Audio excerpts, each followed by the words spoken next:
नमस्कार दोस्तों, नमः शिवाय। जीवन ज्योति चैनल में आप सभी का हार्दिक स्वागत करती हूँ। दोस्तों, सबसे पहली बात तो हम सभी चाहते हैं कि हमारे घर में सुख समृद्धि का वास हो, माँ लक्ष्मी जी सदा सर्वदा हमारे घर में निवास करें, परिवार में खुशहाली बनी रहे, परिवार में एकता बनी रहे, हमारे बच्चे आज्ञाकारी हों, संस्कारी हों। लेकिन जीवन में कुछ ऐसे क्रियाकलाप होते हैं, कुछ ऐसे कार्य होते हैं कि जिनको हम नियमित रूप से यदि अपने जीवन में करते रहते हैं तो उससे हमारे घर की सुख समृद्धि धीरे धीरे नष्ट हो जाती है और हम लाख प्रयास कर लें, लाख उपाय कर लें, लेकिन हमारे घर की दिशा दशा, हमारे परिवार की दिशा दशा नहीं बदलती है। तो इस वीडियो में दोस्तों मैं ऐसे 6 कार्य बताऊंगी कि जिनको आप अपने जीवन में हमेशा शामिल करके ही चलिए और इसको अपनी दिनचर्या बना लीजिए। फिर देखिए, आपको कोई विशेष उपाय करने की आवश्यकता नहीं पड़ेगी, आपके घर के वातावरण में बदलाव आना निश्चित ही शुरू हो जाएगा। आइए शुरू करते हैं। सबसे पहली बात यह है कि ब्रह्म मुहूर्त में सोना, अर्थात घर की माताएं बहनें या घर के और भी सदस्य, सबके लिए ये जरूरी है, लेकिन मैं माताओं बहनों की बात विशेष रूप से करूंगी क्योंकि सबसे पहले घर की माताएं बहनें ही उठकर सबसे जो सुबह के नियम है उसे करती हैं। तो ब्रह्म मुहूर्त में यदि घर की लक्ष्मी सोती रह रही हैं तो आप समझ लीजिए कि घर के द्वार से माँ लक्ष्मी जी आकर वैसे ही वापस चली जाएंगी। ऐसे घर में माँ लक्ष्मी जी प्रवेश नहीं करती हैं। दूसरा नियम यह है कि घर का मुख्य द्वार ब्रह्म मुहूर्त में अर्थात सुबह सवेरे बंद रहे। तो बंद इसलिए रहेगा कि जब माताएं बहनें सुबह उठेंगी नहीं तो घर का मुख्य द्वार खोलेगा कौन। तो सबसे पहली बात तो घर का मुख्य द्वार ब्रह्म मुहूर्त में अवश्य खुल जाना चाहिए। दूसरा नियम है, तभी माँ लक्ष्मी जी हमारे घर में प्रवेश करती हैं। और ब्रह्म मुहूर्त का समय दोस्तों ऐसा समय होता है जब देवी देवता धरती पर विचरण करते हैं। इस समय का जो समय होता है ये हमारे शरीर के लिए भी बहुत ही उत्तम होता है और हमारे घर की सुख समृद्धि के लिए भी बहुत उत्तम होता है। तो सबसे जो दूसरा कार्य है कि सुबह सवेरे उठे ब्रह्म मुहूर्त में और अपने घर का मुख्य द्वार खोल दें। तीसरा कार्य, यदि आपके घर में सूर्योदय से पहले झाड़ू नहीं लग जाता है, मान लीजिए आपके घर में मेड है, काम करने वाली है, तो वो 8 बजे आए, 9 बजे आए, 10 बजे आए, तब तक आपके घर में झाड़ू पड़ा हुआ है, बाकी काम हो रहा है, घर में लोग नाश्ता कर रहे हैं, भोजन बन रहा है और घर में झाड़ू नहीं लगा हुआ है। ये नियम आपके घर में यदि हो रहा है तो यकीन मानिए कि आप कितने भी उपाय कर लीजिए, लेकिन किसी न किसी तरह की परेशानी, संकट आपके परिवार, आपके घर पर बनी ही रहेगी। तो तीसरा नियम यह है कि सुबह सवेरे उठें आप, दरवाजा आपने खोला और अपने घर में अपने हाथों से आप झाड़ू लगाइए।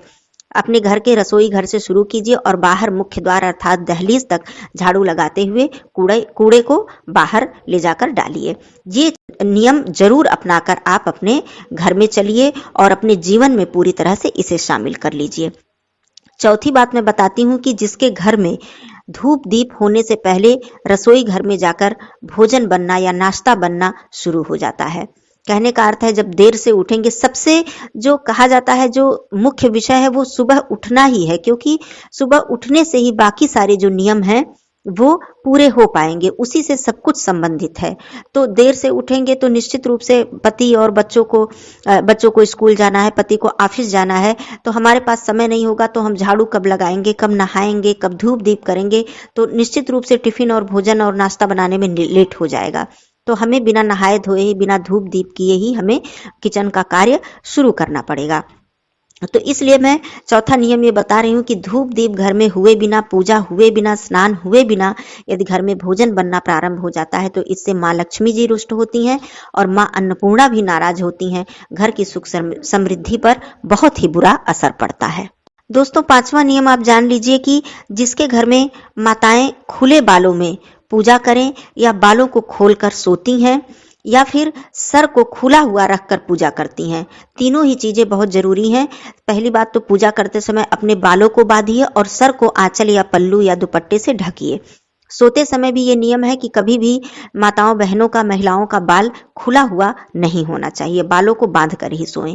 इससे भी घर की सुख समृद्धि नष्ट होती है और माता लक्ष्मी जी रुष्ट होती हैं। ये नियम आप जान लीजिए। 6वां नियम मैं बताना चाहती हूँ संध्या के समय का।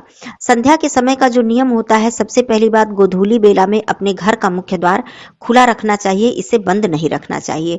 दूसरी चीज, संध्या के समय सरसों तेल का एक दीपक मुख्य द्वार पर अवश्य ही रखना चाहिए। और संध्या के समय घर के मंदिर में भी धूप दीप अवश्य करें। माँ तुलसी जी के समक्ष भी धूप दीप अवश्य करें। ऐसा कार्य जिसके घर में नहीं होता है उसके घर से धीरे धीरे सुख समृद्धि दूर होने लगती है। और संध्या के समय कभी भी परिवार के कोई सदस्य या घर की महिलाएं भोजन न करें, खान पान न करें। इस तरह के कोई कार्य गोधूली बेला में करना बिल्कुल वर्जित है। शास्त्रों में भी ऐसा वर्णन किया गया है। तो ये 6 नियम थे।